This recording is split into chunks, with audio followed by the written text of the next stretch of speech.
Hello and welcome to Boomer 11 Live once again. And today we are going to be in our series of teams that we're covering for the Qatar World Cup 2022. Today we're going to be talking the opposite of what we covered last time. It is Ronaldo's Portugal. And I have with me here Abel. But before we get to Abel, guys, remember to download the Boomer 11 app on Apple App Store and Google Play. It is a risk-free fantasy experience where you do not have to put your money, but but if you play well, you get the rewards. So no risk at all, and obviously a lot of exciting rewards. I have with me Abel. Abel, before we begin, overall, how do you think this Portugal team sets up for the World Cup? Yeah. Firstly, once again, it's good to be back talking about football and to be talking about World Cup, which is 48 hours away from that first game of the World Cup. Everybody's super excited about it. Yeah, and now let's talk about Portugal, a team who everybody's talking about in those World Cup champions of 2016 Euros. Remember, before 2006 World Cup, they had just played two World Cups. They had just qualified for two World Cups. Since Ronaldo's debut, they've been able to qualify for every World Cup. Their best finish in a World Cup is a semi-final. So they don't have a history like the teams which we did speak about earlier. They don't have that baggage coming into a World Cup. But remember, this is possibly Ronaldo, the best team Ronaldo has ever got, and this is the golden generation of Portuguese Yeah, football. They've got plethora of talent in every position, and they've got immense squad depth in this World Cup. So eyeballs are definitely pointed out on Fernando Santos, Cristiano Ronaldo. But let's remember, as we did speak about Argentinian team as well, I think Ronaldo is just not the focal point. There are other players who are part of the orchestra, who are the main band leaders. So that's how this Portuguese team is going to line up in this World Cup. Certainly, potential wise, they are good enough to make it to the top four. There is no doubt about it. They've got they've got players who are individually some of the best players in Europe. If, for example, let's just talk about How Cancelo. How Cancelo is possibly the best right back in Europe right now. Is immense potential to go out there and pin the ball in, is second to none in Europe right now. Now, if we talk about midfielders, the kind of depth they've got in every person, Ruben Neves, they've got Bruno Fernandes. Uh, these lads are just top class, man. I mean, to be very fair, this team, if they don't make it to the top four, it'll be a travesty because that's the talent they have. That's the kind of potential this team has gotten in them to go out there and perform. On the paper, they are very good. So now it all depends on how they can actually convert it. Leading into the World Cup, they've hit form. They peaked at the right time because last year or towards the end of last year, they did look like they were absolutely disjointed, but they started discarding themselves. They've been playing some good football, especially the result they got against Nigeria will give them a lot of confidence heading into their first game.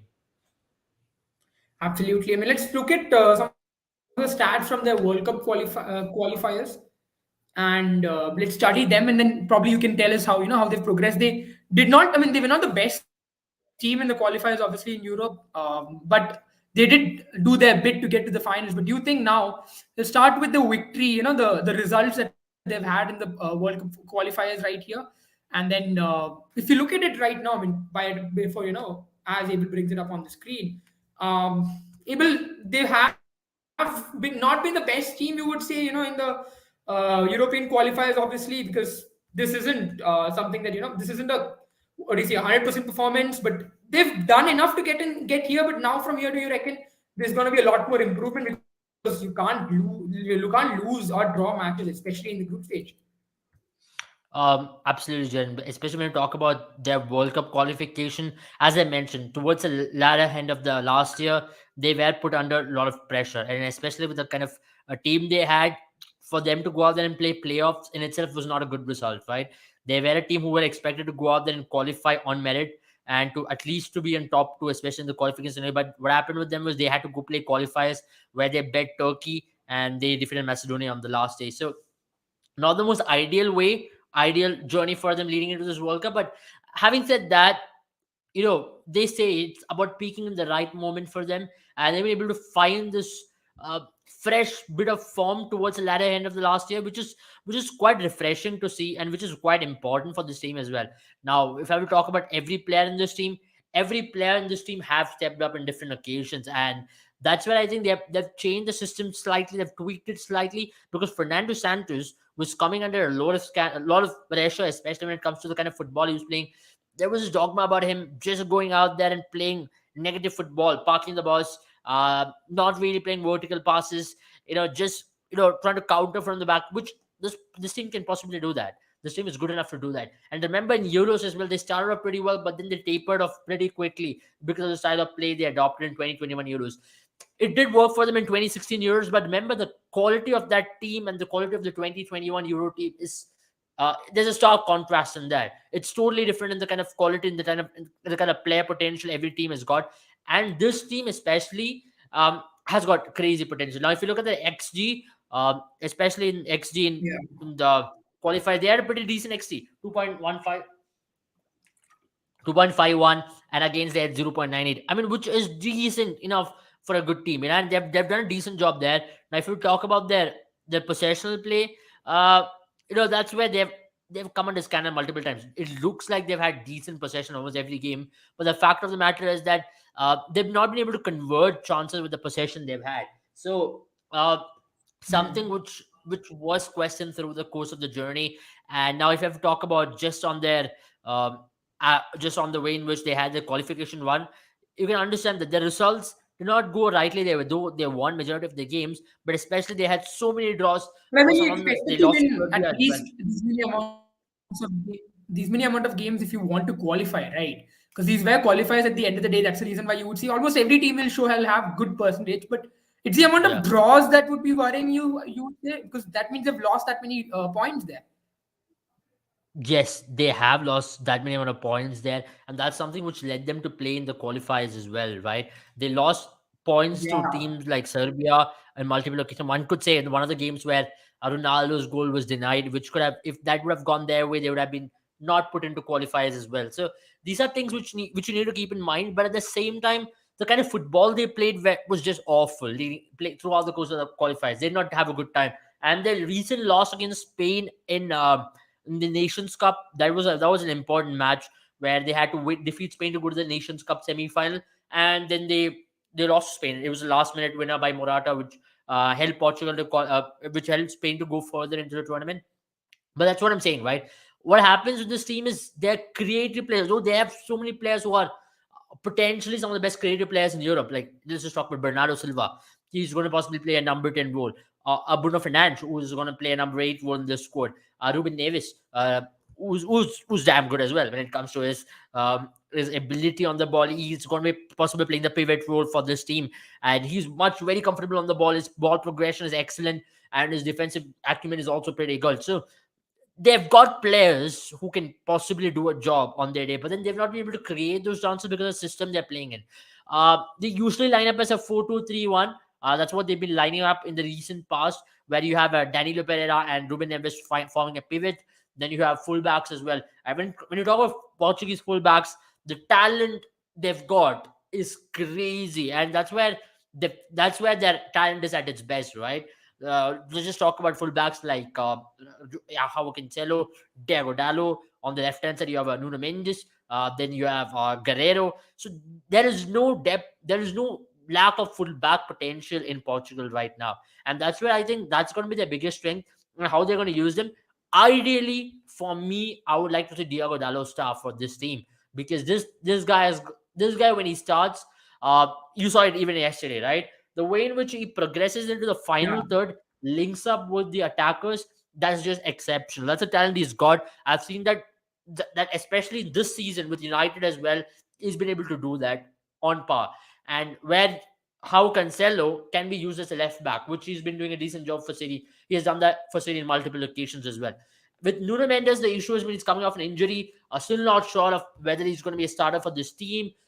Whether is he going to be in his optimum fitness come the World Cup. So these are question marks upon a Nuno Mendes, but at the same time, how Cancelo, who can play both on both the flanks, can be used as an attacking threat as well.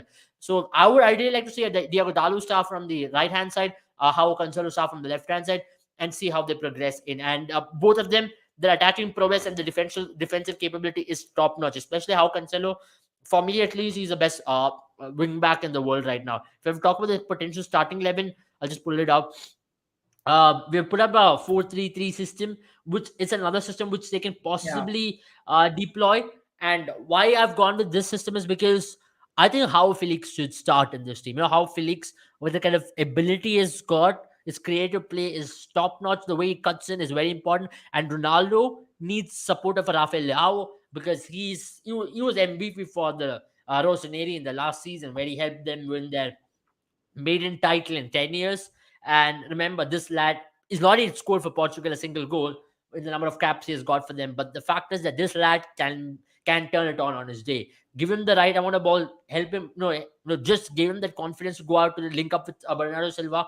This guy can cut in and really create havoc in the box. So I think Rafael Leao, Cristiano Ronaldo, and Joao Felix could be an ideal lineup for them. I've also gone with the Nuno Mendes, but for my liking, I would still prefer a Joao Cancelo in the left hand side and Diego Dalot at the right hand side, just because of the form Diego Dalot has been showing and the way he's been fitting into the system. And also, talking about the Portuguese team, they will be having certain issues, especially when it comes to their build-up play. See, at this point, you can understand that Rui Patricio is a player which we have gone in with for this predicted lineup, which might be the case, which I think can be the way in which even Fernando Santos looks into this team. But the I fact of the mean, matter let's is, break down the goalkeeper review. I mean, as you just leading into it, you do have three options in this team right now. You've got someone like a Jose Sa, you've got Diogo Costa, and Rui I Patricio. Rui think Patricio has been there, uh, though Rui veteran. Patricio But do you started think in is a the last replacement for? game, though Rui Patricio did start in Yeah. the last game, but I personally think it's going to be Costa who's going to start for them, because Yeah, what I Costa mean, has done. because with age, it seems Patricio's skills have started to come down a little bit. His form is dipped, obviously, and Diego Costa's had a meteoric rise in this season for Porto. So, do you reckon now it's time for Patricio to take a back seat, or maybe? And do Yeah, you I'll think tell you two Santos will things actually why. do it? Why I would prefer, someone like a Diogo Costa in this team is because what this guy has done to this Portuguese team, especially from the qualifiers, what this lad has done is his distribution skills is very good. And that has made this Portuguese team do is to build up from the back. Ruben Diaz, there was no question about his build up play. He's really good on the ball.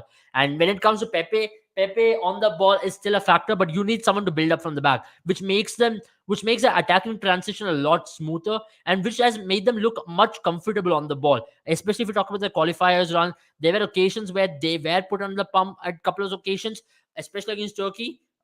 When Turkish, there was certain phases in that game where Turkish attackers were trying to press at them, and that's where Costa was so calm on the ball. His distribution skills did come in handy as well. Now, if you talk about their wing backs, I think the style of play what they're going to adopt here is on a defensive transition, they're going to go at least, they'll still go with four at the back, but I think someone like that's why I think they will go at a 4-2-3-1, and they will not have a Rafael Leao. They will not have someone like a How Felix start.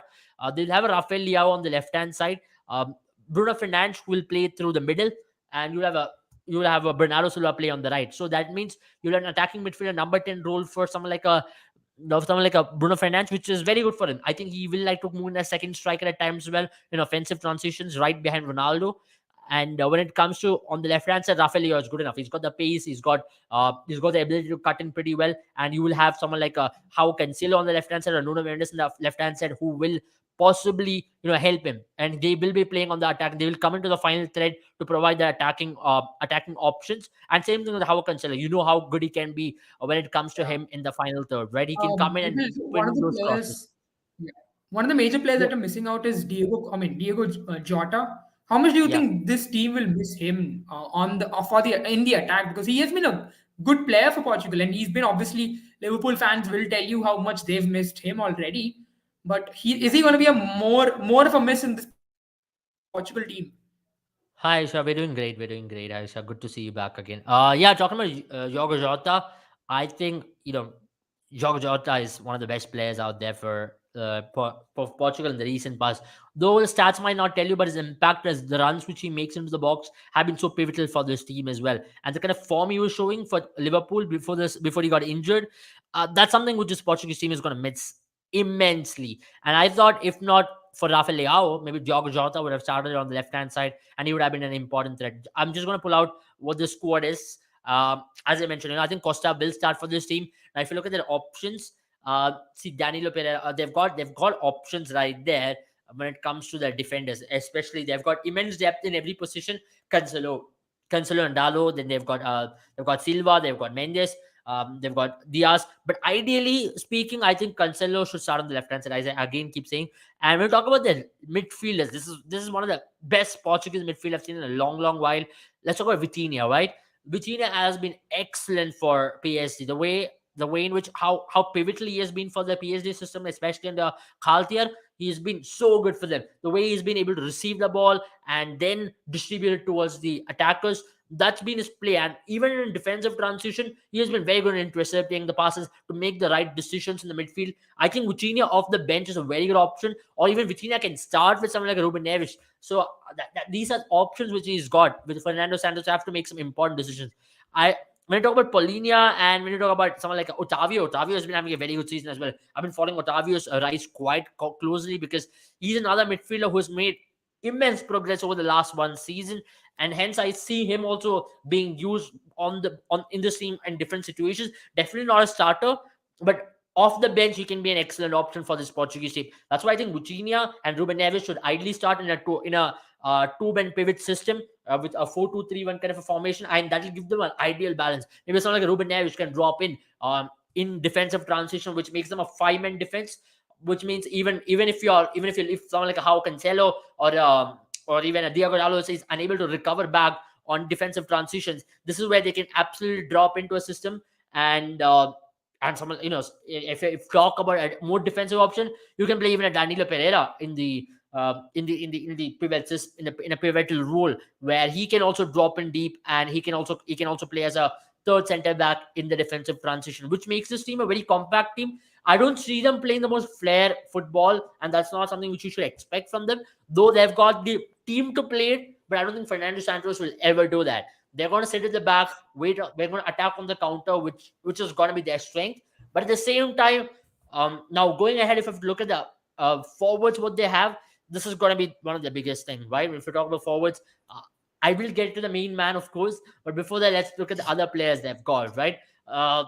Let's talk about someone like a Rafael Leao, as I already mentioned, is going to be so pivotal. Andre Silva, he's not had the best of season with Leipzig this season, but I'm again telling you, he's not a bad option to be put in off the bench. As I keep telling it almost every live, 5 substitutions is World Cup is gonna be so important, Yeah. and that's why teams have to use these 5 substitutions into their advantage and bring the substitutions at the right time, because the weather in Qatar and the humidity in Qatar is definitely gonna be a factor in this World Cup. Though it's played in winters, but remember it's Middle Eastern country. If they're gonna have a day match, if they're gonna have an early evening match, the humidity is still gonna kick in, and that's where you will need to bring your 5 substitution. And remember, most of the players are coming after a long season.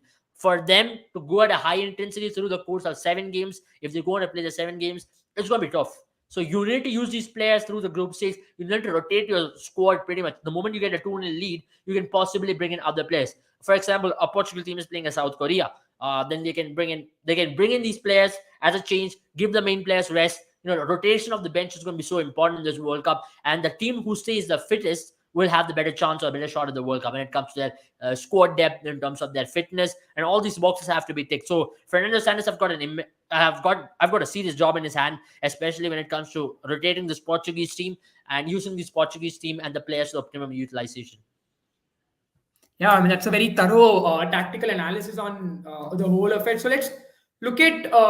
Let's look at. We've already spoken about the goalkeepers, and now let's look at the defenders that they have. Right? I mean, you did go through a lot of it. Go through the tactical side of things, but one name that really I think has been pretty common for a long time in this lineup is a 39-year-old Pepe.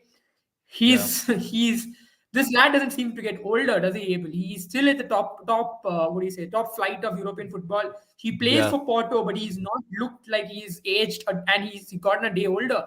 How key is he, especially for this Portugal team? One of the most experienced lads, and along with Ronaldo, probably makes up the seniors in this team. How much important is his experience going to be leading up to this World Cup for this Portugal squad? Oh, it's gonna be massive, especially when it comes to Pepe, because I think it's gonna be his fourth World Cup or fifth World Cup already. He's been always there, and he's been a leadership kind of a figure. And the only issue what they're going to possibly face with Pepe, and I've been following him, he's slowed down considerably. His instincts have also been not at his best. Especially I've been following him for Porto, and even if you look at Portugal's recent one, he's had issues at the back. That's why I personally think someone like a Ruben Diaz will have to really be at his A game, so that he can cover up for Pepe on multiple occasions. And knowing Fernando Santos, he will start with Pepe. Now look at this team, right? He has gone with someone like a Pepe. He will go in with someone like a Ruben Diaz to partner him, and they've done a decent job. It's not like they've done an awful bad job. There were times when they've been exposed by teams who tries to press them, and that's why Pepe is going to be super vulnerable. The moment teams try to press him, especially the attackers like some Germany, or maybe I don't see a team in their group doing that as much as they might face in the knockouts. If Portugal go into the next round, that's where they're going to face the biggest challenges, because in their group it still is slightly comfortable for them. But I'm telling you, they're put in a very tricky group, right? It's not the easiest of group for them.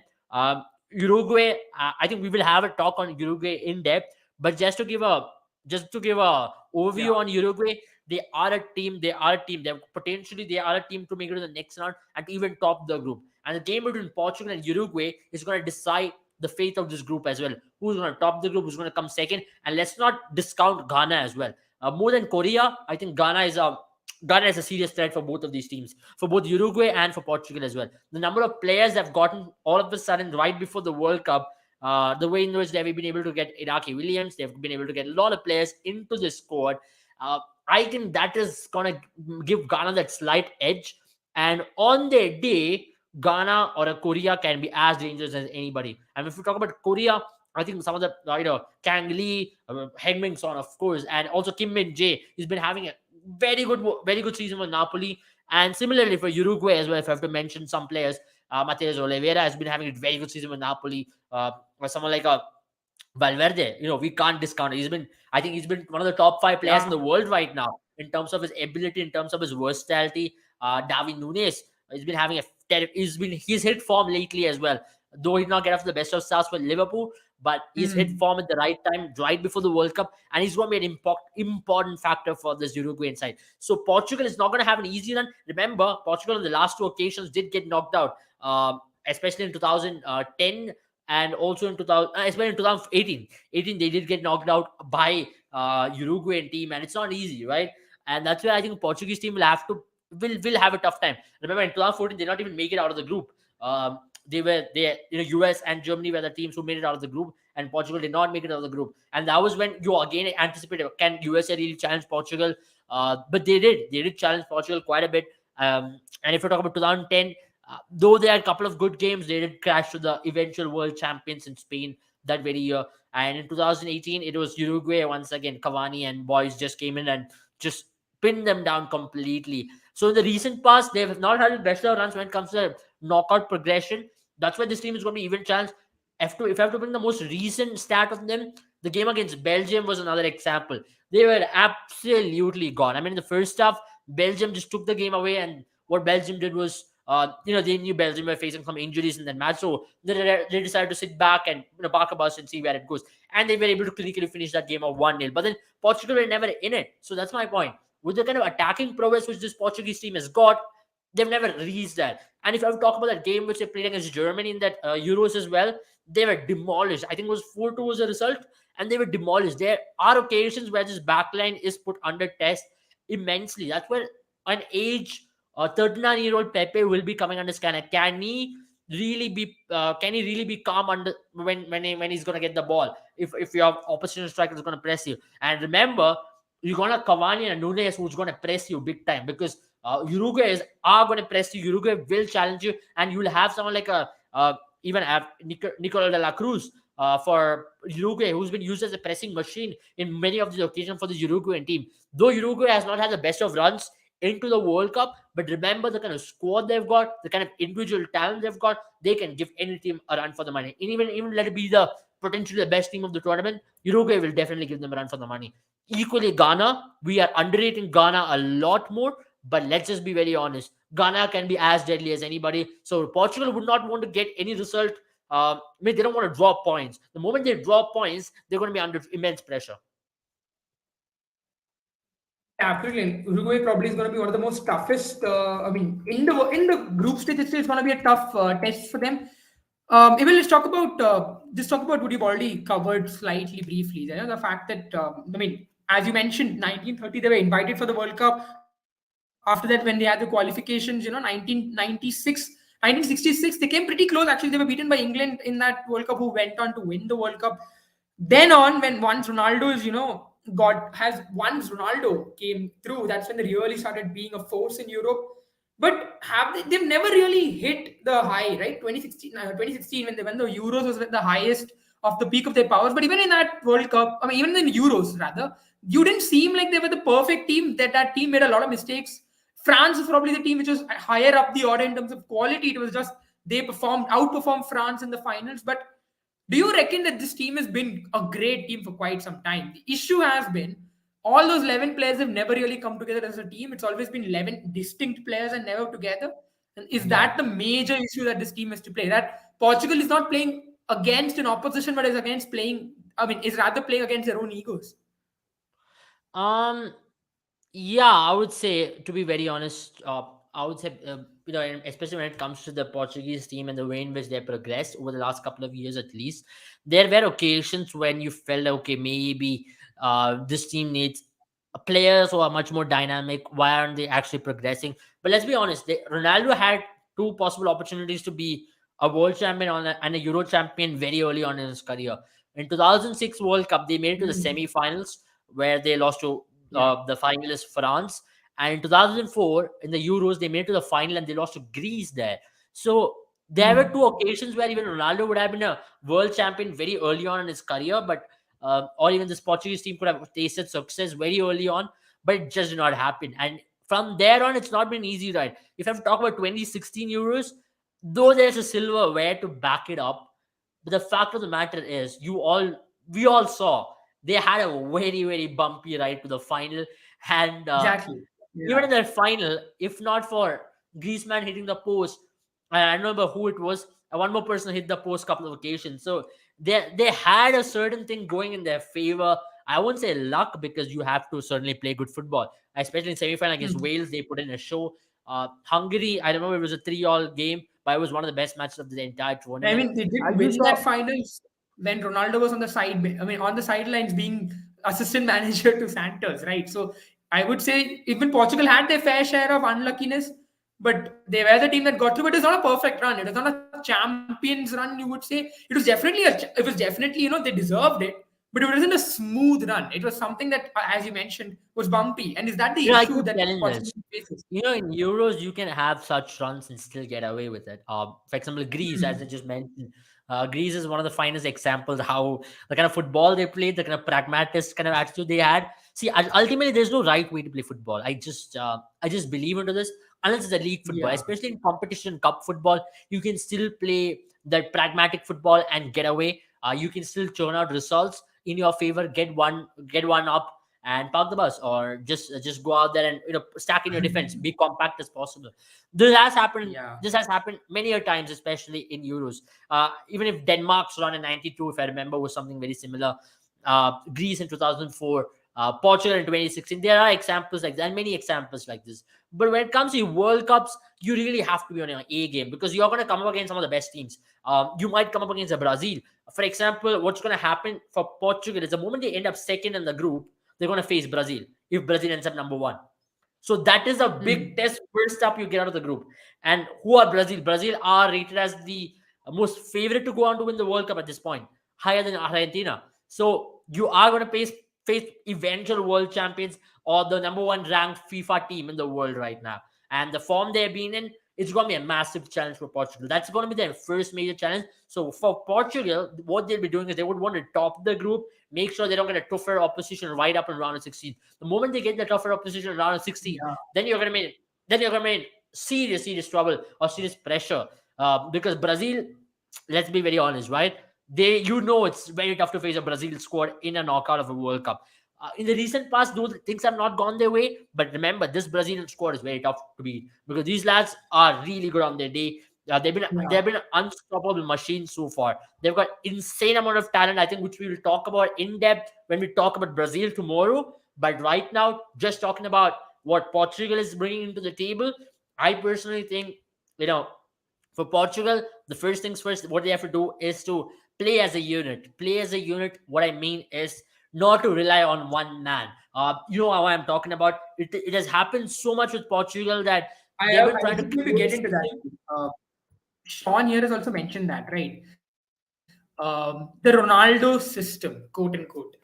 Is that the major issue for Portugal? The fact that they've been playing way too much around Ronaldo. I mean, Ronaldo is a great player, but we've seen this time and time again when a team tries to make one particular player their focal point, then that is just giving the opposition, handing over the opposition the key to harass you or make your life difficult, because all they have to do is make sure that that one player's impact on the game is reduced, minimalized, so that so that's the way to win the match against Portugal, you reckon? And I mean, yesterday we saw Ronaldo did not play, and I'm not saying Ronaldo is a player who isn't going to fit in, because if you look at the stats, which I think when we show on the stats of the of World Cup qualifiers, Ronaldo has been the best player in terms of goals scored, and Ronaldo is a very integral part of this team. But is that an issue with Portugal, that they may give way too much importance to Ronaldo in terms of the system, and that kind of gives a hint to the opposition, saying that okay, you have to reduce the impact of this particular player and you're through? Um, yes, I would say so. Especially when it comes to the Portuguese team and the way in which they've been playing football. There are times where you felt like, okay, what more should they be doing? And is Ronaldo the focal point, especially when it comes to the way in which they played? Now let's look at the qualification stats, right? If you look at the qualification stats and the number of goals scored, you can understand that Ronaldo is right up there. Ronaldo has been the main man when it comes to the goal scoring ability, and second best is who? Uh, the second best is Diogo Silva. And Bruno Fernandes had a decent time. Yeah, how Palini has had a decent time, but then Ronaldo, you can't just look beyond Ronaldo, and I don't think there's a replacement for Ronaldo in this team, especially up front. Whatever you say, the quality of Ronaldo is going to be unparalleled for this team, and it's going to be unmatched for sure.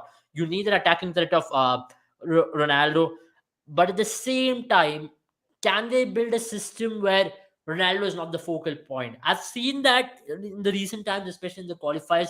They're trying to build that system where Ronaldo is not the focal point, and Ronaldo has missed a couple of big misses chances as well whenever he's gotten that opportunity. I hope that's not the case. He just has to play good football for 1 month, regardless of what has happened around Man United, the interview, all the saga which has been happening around him. I really hope that doesn't get to him at this point, But because I mean, if you what's guys happening caught that now? interview yesterday, you saw Yeah. that Ronaldo. I mean, I'm not getting into the controversial aspects of the interview. We've already spoken about it in the live. But Ronaldo did seem like he was focusing 100% on the World Cup. Everything on in his mind was the World Cup. He believes though that his team is the underdog. They aren't probably the favorites to win. Which I don't know if he's trying to undersell it, make it, because Ronaldo has that thing, right, where he loves the world being against him and he loves to silence them. But you would still reckon he is concentrating on the World Cup a lot more. He also said, I know some of the presses are saying that he's going to retire if he wins the World Cup. That's not what he said. He did say that if he scores the final minute winner against Argentina in the final, you can interpret it anyway. But he does give this World Cup a lot of importance. That's for sure. If you heard yesterday's interview, do you reckon now this is the World Cup where you're going to see Ronaldo really shut a lot of people, regardless of whether they're right or not? Yeah, I can say so, but at the same time, it is a high possibility, to be very honest, with whatever has happened. And we all know what Ronaldo can bring into the table, because that's the kind of player he's been over the years.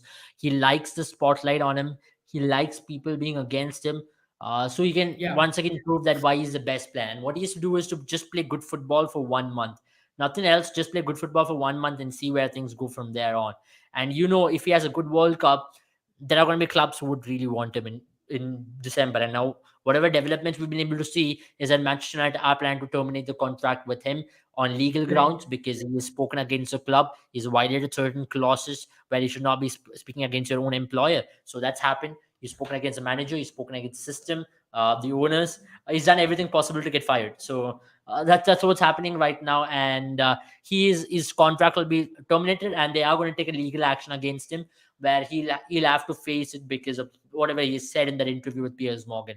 But barring that, World Cup over the years is that 1 month where if you put in a performance in the World Cup, there are eyeballs which are going to be you got risen up for obvious reasons, and they're going to notice you. And if Ronaldo has a good World Cup where he's going to pin in at least 4 to 6 goals, uh, I think then all of a sudden people are going to be like, "Wow, Ronaldo still got it in him, man. This guy can really pin in goals even in Europe." And that's why maybe a Bayern Munich or a Napoli or anybody can be interested in Ronaldo all of a sudden out of nowhere, regardless of what happens, whatever has happened in United or had happened earlier. Now, if Ronaldo has a good World Cup, everything and the tables will turn upside down. And that's exactly what Ronaldo is hoping for at this point of time, isn't it? If Ronaldo really wants to really I don't think he'll be looking at anything beyond World Cup at this point. At this point, his focus will be completely on the World Cup, and he'll have the world at his feet the moment he has a good World Cup. And if he can drag Portugal deeper into the tournament, which is quite likely with the kind of squad they've got, all what Ronaldo has to do is to have that one good month. It's not like he should have one season. It's one good month of 5 or 6 good games. The moment he has 5 consecutive good games, Portugal are all of a sudden in the semi-final of the World Cup. Let's talk about it. It's just 5 games, and Portugal are in the semi-final of the World Cup. From there on, it's every game as it comes. So it's as simple as that. And Ronaldo will be exactly knowing that. Let's all remember, a good thing which has gone in his favor is he's looking very fresh. He's not had enough minutes under his legs. Understandable, because of whatever's happened in United. But at the same time, it could be a blessing in disguise. He's going to remain fresh. He's mentally very fresh. Uh, in one way or the other, the interview has come at the right time for him as well. Because now he's not going to be thinking about United. He's not going to be thinking about whatever in his mind. He's released everything out. He's looking much more calmer in training as well, which is a good sign. So expect this to be a World Cup where Ronaldo could possibly win it. You know the kind of ability this guy has got. This guy can possibly win a match single-handedly, can drag a team as well. Because if Ronaldo turns it up in Qatar this time around, I don't see a lot of defenders stopping him. And that's a motivation with which he'll be going. There is no doubting the class of the man. And fitness-wise, I think he's better than a lot of the young players in his very own team or even in the world. There is no doubt about that. So there's no doubt on Absolutely. questioning on his fitness. Yeah, it's all about whether the form is the only thing. I think it's a matter of time. The moment he scores one, I think it's just gonna follow. A barrage of goals will follow him. Yeah, I mean, a lot of people you are saying that Ronaldo's form has been the issue, or he hasn't really when Manchester's played with him and without him. Manchester's look better when they've played without him, and all of those things. But I think it really doesn't matter at this point in time because especially Man United's system does not allow Ronaldo to play the kind of game he wants to play at this particular stage, right? But Portugal's system is the system that is, you would say, in some ways tailor built for him, or rather to will at least adjust for Ronaldo's playing system, and that's why you probably would see the best of Ronaldo come up. Um, let's talk about what Michael Andrews has said here, right? It's something that we've discussed a little bit as well. It's going to be hard for Portugal to go deep because they don't really play as a team. That's what he says, and I absolutely agree. I think Portugal's had some good teams in the past, but they've never really, gone to the full potential because of this one factor, isn't it? Yeah, I would say in previous occasions, at least on previous World Cups, at least they not have that, the plethora of talent or the talent pool to choose from for the World Cup and to go deep into the tournament. But right now, just look at the bench strength. I'll just pull up the squad again so that you people can just understand the bench strength they've got, the depth they've got in every position. There is a like replacement for every position in that team. So that's where this Portuguese team is so much different compared to any other World Cup. This is possibly the best ever team Ronaldo is going to ever play in the World Cup with. So that is an added motivation for you to go out there and perform because you know your teammates are He's going to also put in gone a on to say, performance for you. uh, I mean, Yeah. Ronaldo's also gone on to say in the PS Morgan interview that this is his last World Cup, most likely. He's probably going to only play Yeah, 2 years. this is That's his what he's last already World Cup. He predicted. understands that. He understands that. It's going to be Messi's last Yeah. World Cup. This is going to be last World Cup for almost all big names across Benzema, Robert Lewandowski, Hmm. Modric. All these lads are going to play the final World Cup. And see, maybe one of them can get their hands on the trophy. Maybe none at all. So that's how cruel football can be. That's how football is because football was nothing to anybody. Let's be all honest, because we keep telling that, football owes a World Cup to Messi, football owes a World Cup to Ronaldo. No, football owes nothing to anybody. You got to earn it to win the World Cup. It's as simple as that. In that case, I'll just tell you an example of Ronaldo, the Brazilian Ronaldo in himself. He's never won a Champions League, and he's won a World Cup, and he's had a great career. He's had an illustrious career when it comes to the Brazilian performance. He's had the kind of impact he's had in the team, but he's never got a Champions League medal. That doesn't mean football was cruel to him. I really don't think so. That's where I personally think you really have to earn your stripes. As simple as that. If it is a youngster, Yeah. maybe if it's a 19-year-old Pedri who's going to win the World Cup, so be it. I mean, that's what it is. Football doesn't. It is first World Cup. He's going to get a maiden World Cup in his first appearance in the World Cup itself. And if you talk about someone like Mbappe at the age of 19 won a World Cup, whereas Messi and Ronaldo is still hunting for it at the age of 35 and Yeah. 37. So that's how football is. So if you really want to make it, you really make it happen. And Mbappe did make it happen for France in that World Cup. He was one of the best players, and that's why he won the Golden Boy Award in that particular year as well. It was just too good. So for Ronaldo and Messi, especially for Ronaldo, I'm just talking about Portugal team over here. I think they really have to step up alongside Ronaldo. I think his team really has to step up as well. I think if they can put in I mean, a that good also shows performance. you, isn't it, Abel, that the fact that I mean, Mbappe had an amazing team. You would also probably argue that Mbappe's had a better team than what Messi or Ronaldo's had. Maybe until this World Cup. This World Cup, you would still say they have a good team, they have a very good team. But Yeah, let's look at till the last World Cup in Russia, right?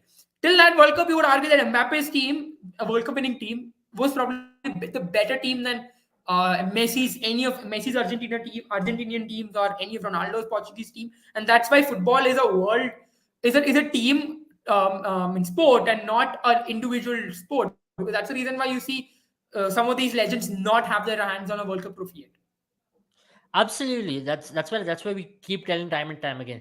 Though you have one big name, maybe it's just a Ronaldo or Messi, they alone can now win the World Cup for you, and it's just not even a game. Even in FIFA, you can't do that. To be very honest, so it's as tough as it Yeah. can get in real life, and in the kind of way you have to play in a World Cup, because the pressure is immense. You need to have a good team and a good squad depth as well. That's the only possible way in which you can actually get deep into the tournament. Once you get deep into the tournament, it's about how you go on that particular day. Especially once you get to that semi-final stage, it's about who handles pressure on that occasion, and that's what it is. And especially in the final, it's who handles pressure the best and who wants it more. That's a thing with sport in whichever Yeah. final you play, and that's what it is. But when it comes to reaching to the semi-final or final, you need to have a team who really backs you. You need to have a team who's really out there pushing you, who's really helping you.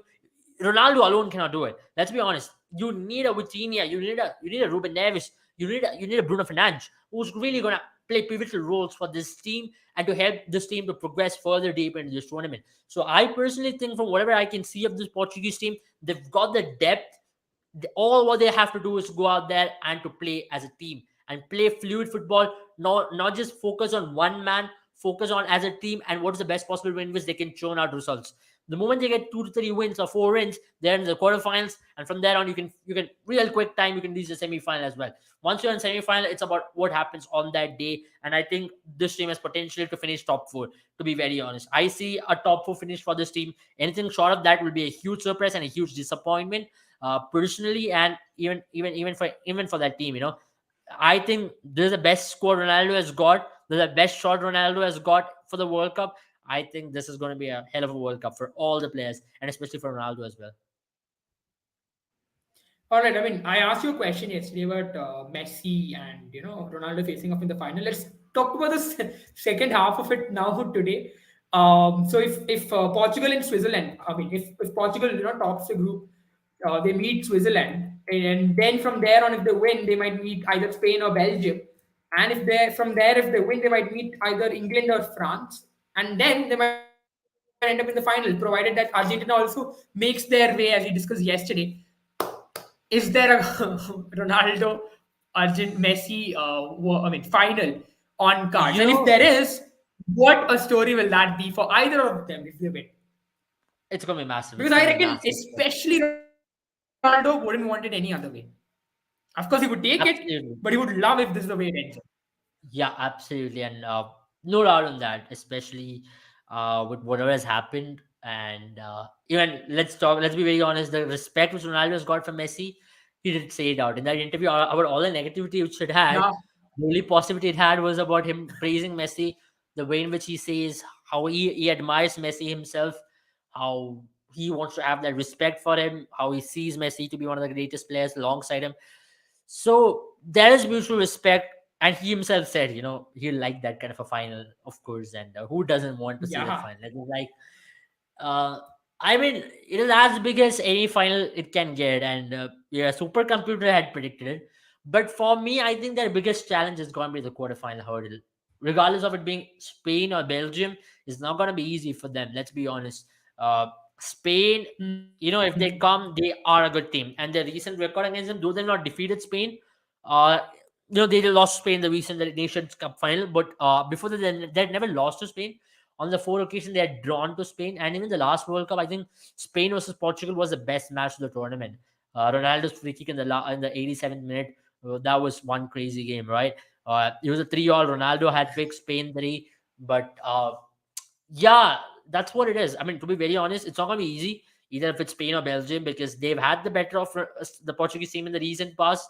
So the biggest challenge is going to be the quarterfinal. But if they end up second in the group, the biggest challenge will come first up in round of 16 itself, which they would want to avoid, because then I'm afraid that this Portuguese team might not have the, what do I say, the wheels to go get past that Brazilian squad, because that Brazilian team looks like the team to stop unless they dig their own grave, to be honest.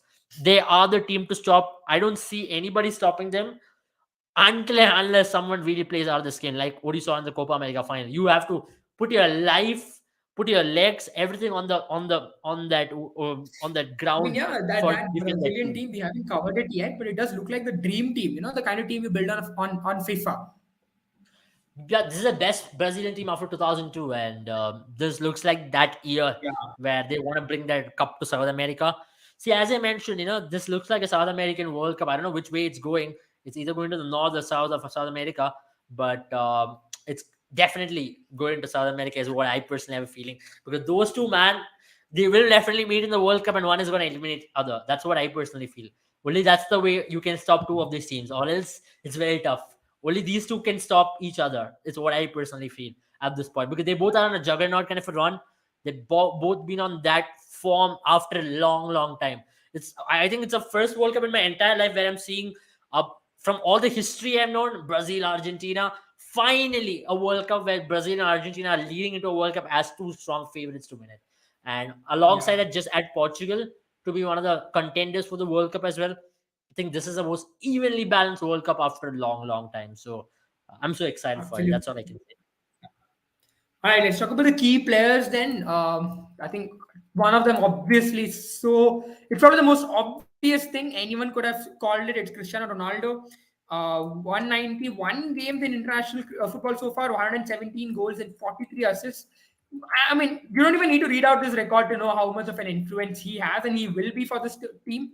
The second name, though, Bernardo Silva, someone who's probably an unsung hero, you would say, for this team.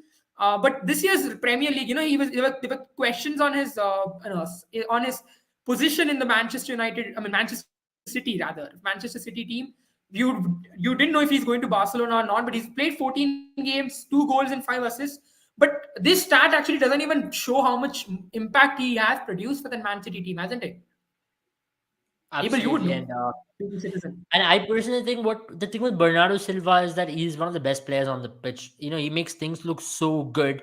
And the way he's on the ball, the kind of composure he's got on the ball is possibly second to none in that Manchester City team. And the way in which he creates chances, he can split the defense so easily. He can dribble past the defender so easily. If you give him a free roaming role in that Portuguese team, he can be as impactful or even more impactful than Ronaldo at this point. So Bernardo Silva in this team is a very vital player, and that's where I think Bernardo and Bruno Fernandes, alongside Ronaldo, is going to be a serious attacking threat. And just add Rafael Leao into that list as well, and maybe how Felix off the bench. So the team has got in them, man. Individually speaking, every midfielder, creative midfielder in this team are some of the best you can see on in Europe at this point. And Yeah. for me personally, at least, if Portugal has to go deep into this tournament, you would need contribution from Bernardo Silva, and you would need some serious contributions from him, because in big game this lad always steps up, and this lad has got the potential. He has got this moments of magic. I've especially been following City, right? So I know these guys got this moments of magic where he can absolutely turn things around, and and maybe even be a match winner on that day. Maybe dribble past a couple of defenders, create a chance right into Ronaldo's legs, and what Ronaldo will have to do is just finish. So that's how good he can be. Yeah, all right. I mean, so the final segment then, Abel, that we do quite often here, we look at the kits, and I'm disappointed, man. I really hope this home kit at least does not is not reflection on their performance. I think they can do a lot better. This looks a very basic kit, but also not basic in Yeah, the sense that it looks good. yeah. I'm still okay with the home I kit, just didn't like the green but the away texture to kit, it. I mean the away kit rather, home kit is just bad. The away kit is very good. I like the away kit a lot more. But when it comes to the home kit, Yeah. I just didn't like the green. Uh, the green cut there. They could have possibly had better design with it. I know they want to go I with mean, like a I don't want to Portuguese sound flag in harsh, them. but this looks a lot like a club level football jersey, right? Yeah, it does. It does. I don't know if So you Nike is like disappointed. Well, Nike has not had the best of times. I think Adidas will steal the show for the World Cup kits for this season. But the fact is that some of the kits have been really good, especially the away kit of Portugal looks very nice. It's very classy. They've got that good mixture of Portuguese flag in it. But at the same time, Hmm. that green texture, that's why I just give them a 6 out of 10. And most of the marks goes to the away kit more than the home kit. Yeah, for me, I think it's probably 5 and 7. So yeah, 6.5 average. Yeah, Yeah. 6.5 on an Well, average, because they've been a yeah, disappointment. I've not been a personal fan of it it. is. Maybe if you are, you like the And I jersey mean, color. Yeah, yeah, I saw it yesterday as well. It does not. It's not like it looks bad on graphics. It looks bad as well on the pitch. So yeah. it's not that great.